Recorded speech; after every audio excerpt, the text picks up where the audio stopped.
On ouvre les news de ce soir avec du taekwondo. Gbagby, faite ambassadrice par l'UNESCO.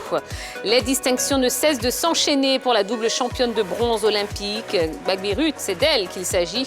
Elle vient d'être désignée par la chaire de l'UNESCO, ambassadrice de la culture de la paix.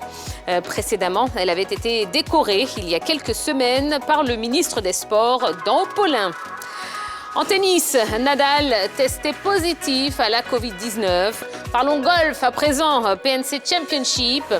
Les Woods font le spectacle et terminent deuxième. Au-delà du résultat de cette compétition, c'est bien le comportement de Tiger Woods qui importait vraiment après un long moment d'inactivité. Et le moins que l'on puisse dire, c'est que l'Américain a réussi son comeback à ce tournoi d'exhibition pour la deuxième année aux côtés de son fils Charlie. Le duo a réalisé une somptueuse prestation, même s'il a terminé deuxième, juste derrière les Dali.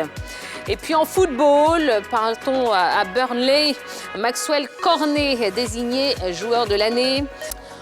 Al-Nahda, Djouma Saïd remercié.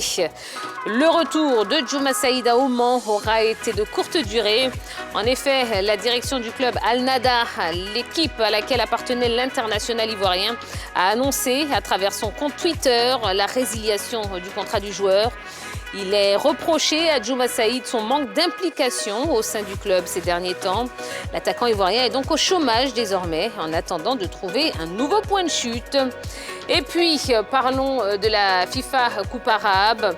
Le jackpot pour l'Fennec d'Algérie. Vainqueur de la finale de la Coupe arabe FIFA face à la Tunisie sur le score de 2-0. L'Algérie va se frotter les mains. En effet, c'est un gros pactole que toucheront les Fennecs.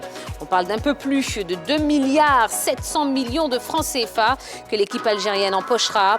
Le perdant, quant à lui, aura une prime d'1 milliard 600 millions de francs CFA. Ça donne le tournis tout ça. Eh bien voilà, l'essentiel de l'actualité sportive du jour.